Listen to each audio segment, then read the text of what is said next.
ओम भवानी धाम की जय।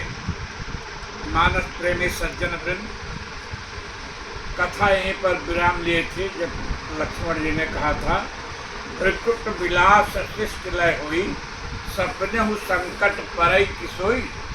देखिए, यह राघव की लीला ही तो है, अन्यथा से राम की शक्ति से पूरी तरह विज्ञ जानकी को राम की शक्ति पर संदेह क्यों होता है।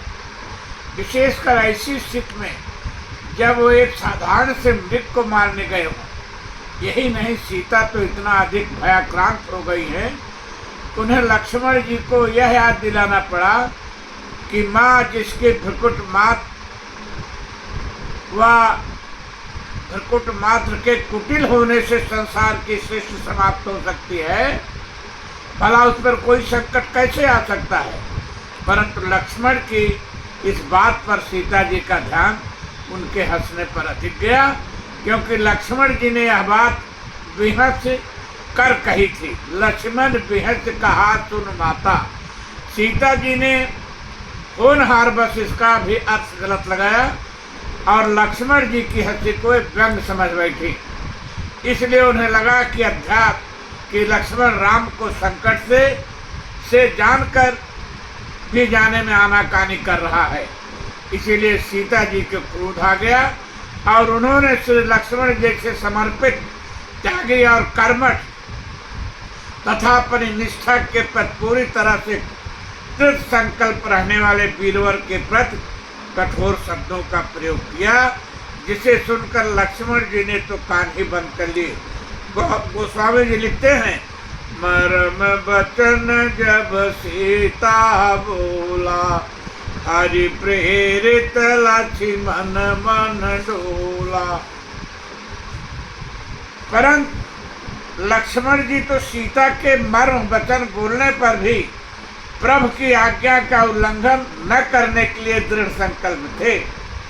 प्रभु समझ गए कि मेरा भक्त लक्ष्मण मात्र सीता द्वारा व्यंग बोलने पर आने वाला नहीं है, इसलिए श्री राम ने लक्ष्मण को आ जाने का संकेत किया और तब लक्ष्मण के हृदय में, उनकी बुद्धि में सीता को छोड़कर चले जाने की प्रेरणा उत्पन्न हुई, क्योंकि बिना लक्ष्मण के वहां से हटे प्रभु की लीला का प्रारंभ हो ही नहीं सकता था।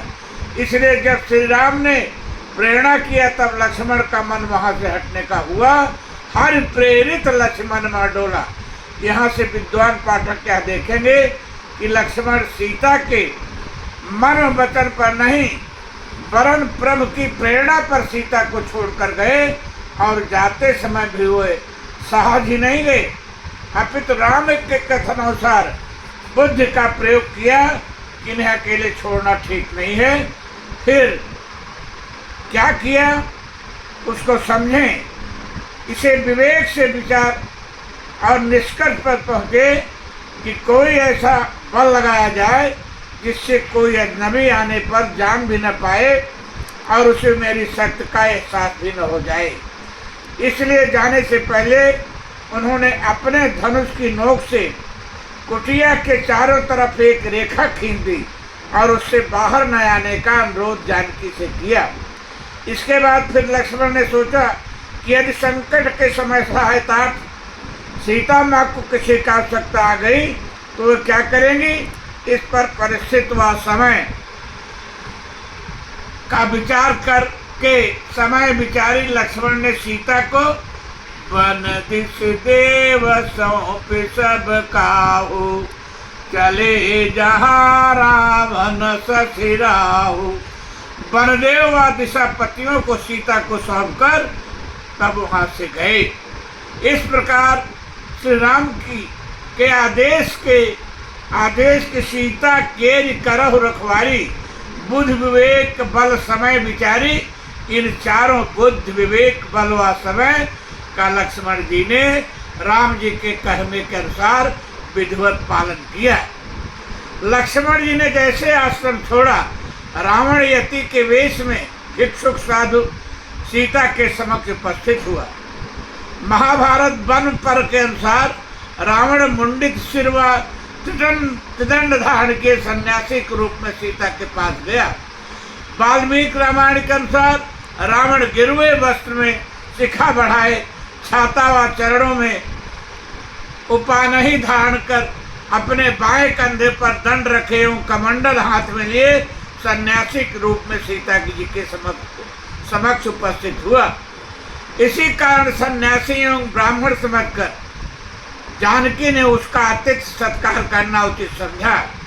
यह एक बात आपको और बताता चलूं, रावण इतना बड़ा विद्वान था, परंतु दयोग से सीता का हरण करने जब वह गया तो उसने अभी नहीं देखा कि मैं जिस मुहूर्त में यह कार्य करने जा रहा हूँ वह मेरे अनुकूल है अथवा नहीं।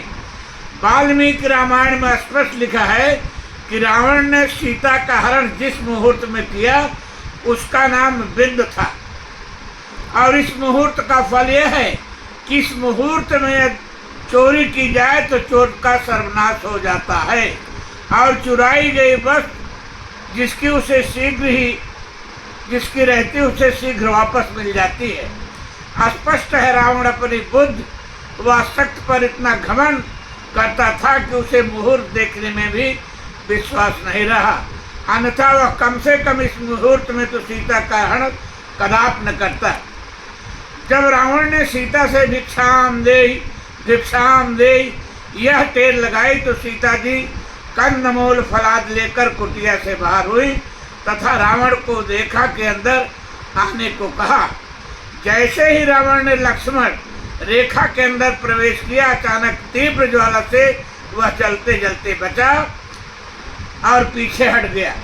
उसे लगा कि इस रेखा के अंदर जाकर सीता को प्राप्त नहीं कर सकती, अतः उसने सीता से रेखा के बाहर आकर भिक्षा देने का अनुरोध किया।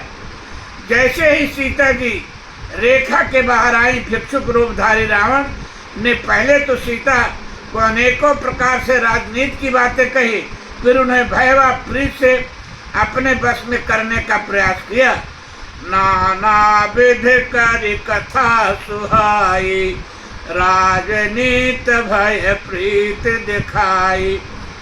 अब तक सीता जी रावण को भिक्षुक सन्यासी ही समझ रही थी, परंतु जब रावण ने अपने वेश के विरुद्ध बातें करने का प्रयास किया तो सीता जी ने रावण से कहा कि आप देखने में तो यति लग रहे हैं, परंतु आपकी वाणी दुष्टों के समान हो रही है।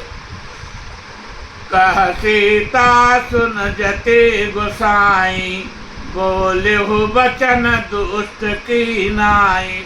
रावण समझ गया कि इस प्रकार से सीता बस में आने वाली नहीं है, इसलिए उसने तुरंत अपना असली रूप प्रकट कर दिया। परंतु सीता ने रावण को देखा तो या नहीं,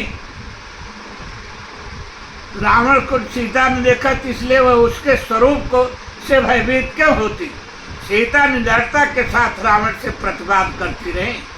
रावण समझ गया कि मुझे इस स्वरूप में कदाचित पहचान नहीं रही है, तो उसने अपना नाम बताया कि मैं लंकापति रावण हूँ।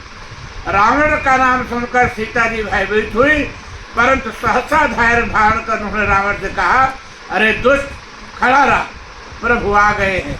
कहा सीता धर धीरज गाढ़ा, आई गयो प्रभु रहु खल ठाढ़ा। कहा सीता धर धीरज गाढ़ा, आई गयो प्रभु रहु छल ठाढ़ा। यही नहीं, सीता जी ने रावण को डांटते हुए कहा, अरे दुष्ट तूने कैसे वैसा ही कार्य किया है जैसे कोई खरगोश सिंह के पत्नी को प्राप्त करने का प्रयास करे, और अब तू तो काल के वशीभूत हो चुका है, तेरा काल सन्निकट है। यह सुनकर रावण को क्रोध तो बहुत आया, परंतु सीता के तेज से टकराया हुआ रावण क्रोध में सीता के चरणों की मानसिक वंदना कर बैठा।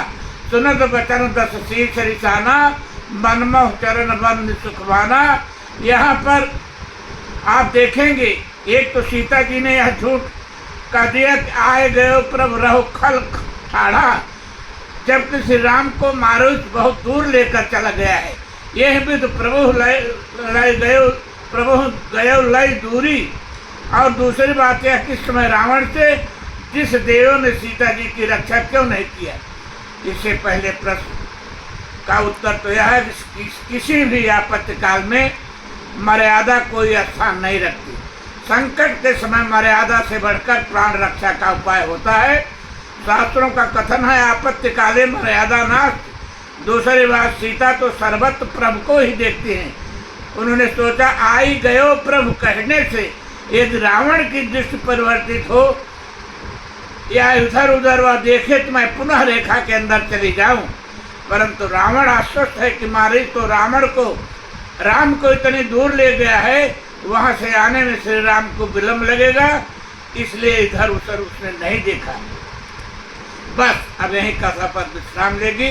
भवानी धाम की जय।